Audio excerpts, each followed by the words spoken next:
Ce journal vous est offert par Saint-Rue Asbel et Corded.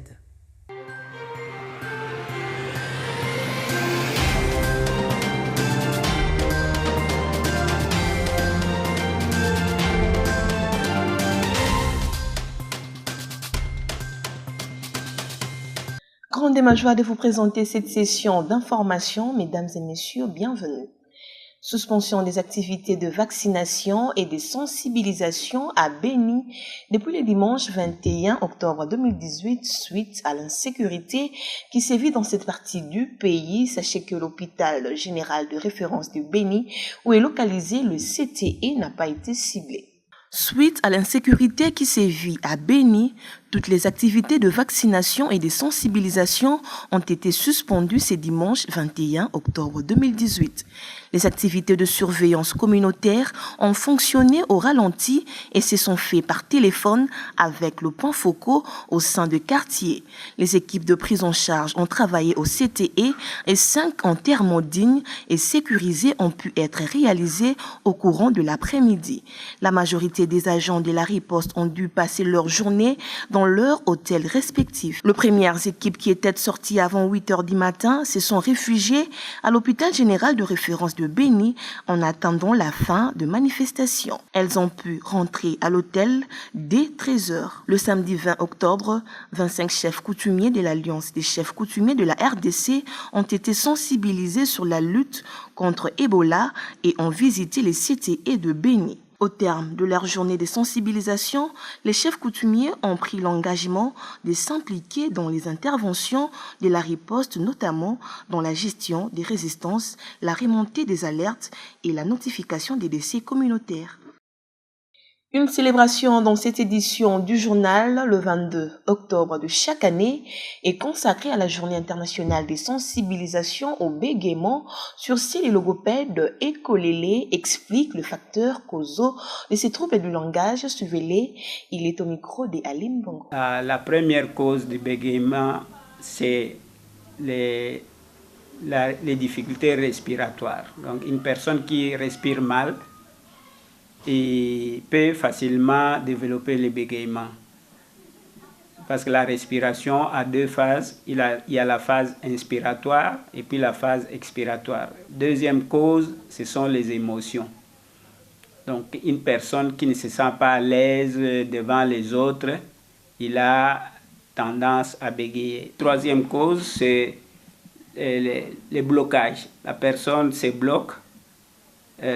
Il n'arrive plus à prononcer ces mots et c'est souvent sur les mêmes syllabes, sur les mêmes consonnes ou bien sur le même mot. La prise en charge face à ces troubles du langage est possible, martèle cet expert en thérapie du langage. Bon, chez nous, ce n'est pas très connu, hein, mais dans les pays développés, en Europe, en Amérique, la prise en charge, on prend en charge les bègues et ils parlent normalement. Ici, j'ai déjà pris en charge plusieurs enfants et même des adolescents. Dans les soucis de sensibiliser les habitants de la commune de Limete à la Journée mondiale de la vue, la Polyclinique Notre-Dame a organisé le week-end dernier une série d'exposés sur la lutte contre la cécité, vision 2010, et la vision des conducteurs. Tout s'est déroulé dans la salle de conférence. 2 spécialistes en ophtalmologie ont été invités afin de relayer l'information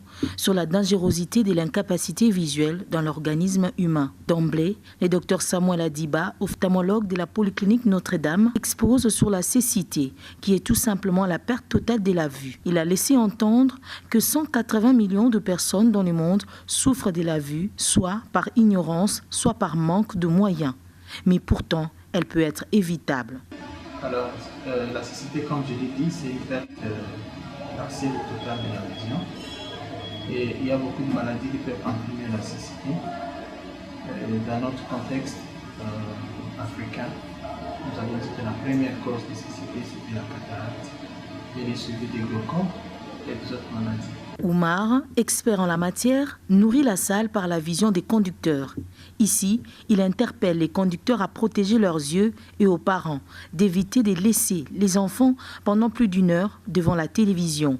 Ils doivent plutôt converser avec leur progéniture en leur proposant d'autres alternatives, car leur réussite scolaire en dépend. Mais quelles sont les attentes de la polyclinique Notre-Dame après la tenue de cette série d'exposés?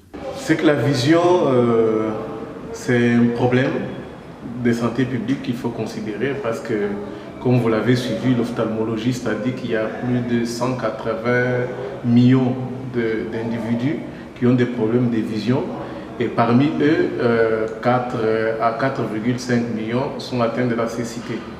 Et vous comprenez que la vision, quelqu'un qui a la cécité, ça cause de graves problèmes, même pour la vie en général. La Polyclinique Notre-Dame a ouvert son service d'ophtalmologie. Il est super équipé. Et vous allez remarquer aussi, l'enfant a un œil qui louche.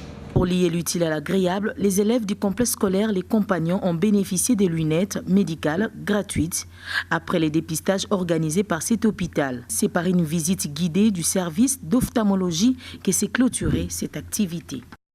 Et comme il fallait s'y attendre, les bénéficiaires ont eu des mots justes pour louer cette initiative de la Polyclinique Notre-Dame. Suivez-les dans ses propos recueillis par Nora, Louis Ndoula et Aline Bongo. Je dis seulement que merci pour tout ce qu'on a fait parce qu'avant je ne voyais pas, moi je voyais flou. Maintenant là, ça va, maintenant je vois tout. J'ai retenu à ce que 30% d'enfants naissent avec des problèmes de vision.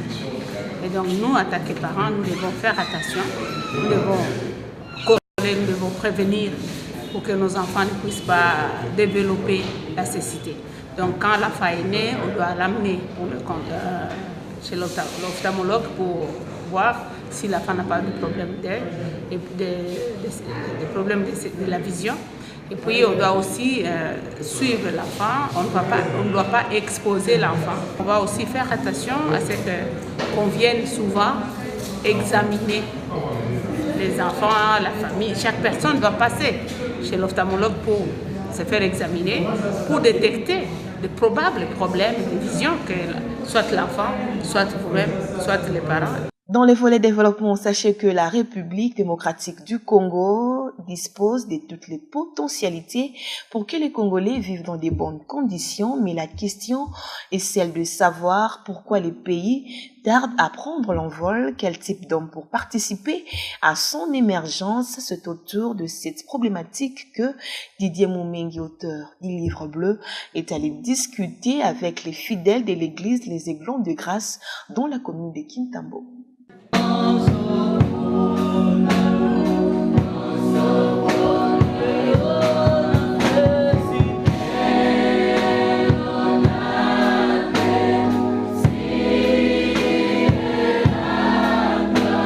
Porteur d'un message pour réveiller la conscience des chrétiens de cette église, Didier Moumengi commence par féliciter les bergers des Aigles des Grâces à qui Dieu a mis à cœur de participer activement au développement du pays à travers ses prédications. Au-delà de la spiritualité, chaque Congolais doit connaître l'histoire de sa patrie et du monde entier en général. L'hôte du jour se pose la question, qui sommes-nous ? Et qu'est-ce que le peuple attend de celui qui fait la politique en RDC? Mais notre malheur est venu. Depuis le jour où l'homme blanc a chosifié les peuples africains, depuis 550, en disant les Africains n'étaient pas dignes d'être appelés hommes, mais plutôt un homme animal commerciable à tout prix. Et cette parole a eu des répercussions dans chaque pays d'Afrique, y compris la RDC. Mais la parole des dieux dit le contraire. Tous, nous avons été créés à l'image des dieux et que rien ne peut nous arrêter. Mais pour y arriver, il faut que l'homme soit réellement spirituel, conduit par l'Esprit des dieux. Celui-ci cherchera les intérêts des autres et non de lui-même. Même message, prêché par les pasteurs Jacob Chiwenga. Didier Moumengi croit aux richesses de la RDC, gage de notre développement. Qu'est-ce que ces malheurs qui martyrisent le peuple congolais exigent de ceux qui se disent chrétiens, intellectuels et hommes politiques? Vous savez, nous savons qu'il n'est pas nécessaire de souffrir pour apprendre. Mais si vous souffrez et que vous n'apprenez rien de cette souffrance, c'est que vous êtes devenu ce que la souffrance a voulu que vous deveniez. Pour les visionnaires de cette Église, il est nécessaire que l'Église joue pleinement son rôle pour le bonheur du pays. Oui, en effet, disons déjà que notre travail en tant que pasteur vise les saluts. Le salut holistique, le salut total de l'être humain, s'il faut le dire comme ça.